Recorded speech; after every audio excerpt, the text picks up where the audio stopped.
from sorting out race grid positions, the Donaldson Prologue gave crews a taste of what to expect during 3 laps of the 50-kilometre course. Frontrunner Arthur Barnes made some interesting observations. The first lap was very wet, especially up on the top of the mountain. There's some red mud up there, but very, very technical and tight. It's not a fast race. The only section that's fast is on the back here. But this slippery, I think it'll only dry out by the 3rd lap.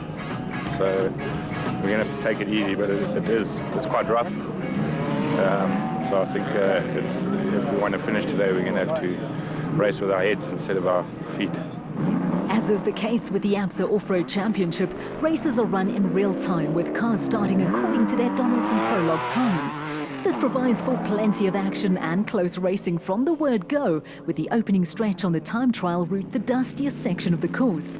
As the race got underway, the big question on everyone's minds was how long Prologue winner Gary Campbell and the mighty Mag could hold off the Class A big guns.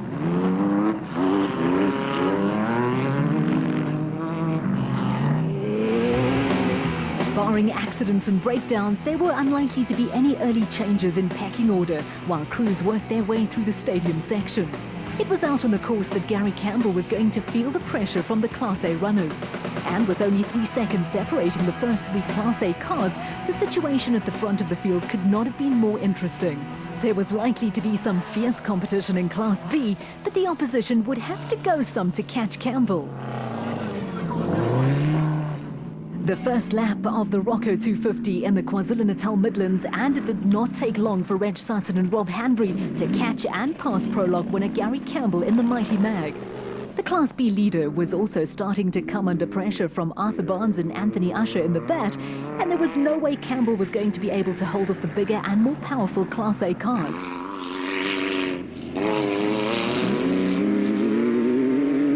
With Barnes and Usher closing in on him, Gary Campbell faced another problem. Driving and navigating was going to put some pressure on him. Race cam footage from the Barnes-Usher car shows Campbell on the wrong route after making a wrong turn.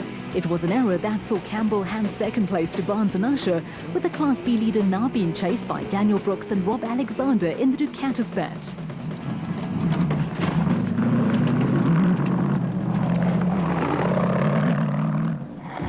A little further back, it was not turning into a happy day for Marcus Taylor and Derek Keith, who were lying second in Class B. With the JRE plagued by a misfire, the pair dropped a place when they politely moved over to let through the bat of Leon Botma and Quinton Brand. Their trials and tribulations were not yet over for the unfortunate Taylor and Keith. A little further down the road, the pair strayed off the route. While they were sorting out that little error, Taylor and Keith had a bird's-eye view of James Watson relegating them to 4th in class as he stormed past in his mighty Mag.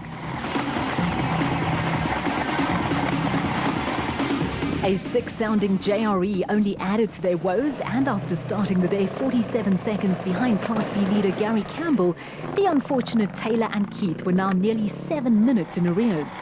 If it was of any consolation to them, Taylor and Keith were not the only crew in trouble. Early race leaders Sutton and Hanbury were stranded on the side of the road with suspension damage, and their race was over. The Staffix Viper of John Thompson and Ian Crouch was now 5th and closing in on Marcus Taylor and Derek Keith. Behind the Underberg crew, veteran Tony Ball was a solid 6th in the Bulwer Park JRE and had a lead of over 30 seconds over Ian McLean and Luke van Dort in a Zarco Light.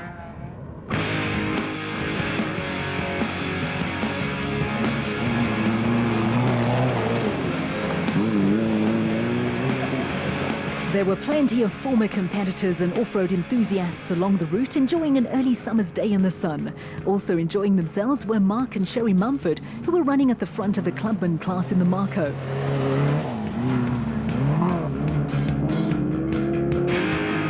The father and daughter pair had a comfortable 32-second lead over Rolf Voigt, who was having only his 2nd outing in the mighty Mag. Behind the 2 clubman class entries, Prologue winner Curran was still in charge of the cricket class.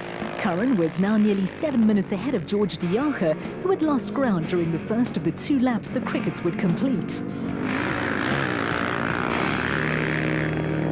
The clubman class competitors would complete 2 laps with Clive Horner in a Sandmaster, around 13 minutes off the pace set by class leaders Mark and Sherry Mumford. The Sandmaster was running just ahead of Duncan Dean, who was now nearly 15 minutes behind Curran in the cricket class. On now to lap 2 of the Roco 250 round 6 of the KwaZulu-Natal Off-Road Championship on a warm and sunny day in the Natal Midlands. Former driver Don Thompson was among the spectators, with Arthur Barnes and Anthony Usher starting to take control of the race following the demise of early leaders Reg Sutton and Rob Hanbury. Barnes and Usher had started third on the road, but the Sutton-Hanbury retirement and a mistake from prologue winner Campbell lifted Barnes and Usher into the lead. In a terrific performance, Class B leader Campbell was still second overall, with the Mighty Mag running ahead of Brooks and Alexander in the Ducatis bat. The pair lost a few seconds when they strayed off the route, but after a quick stop to check their bearings were again mobile.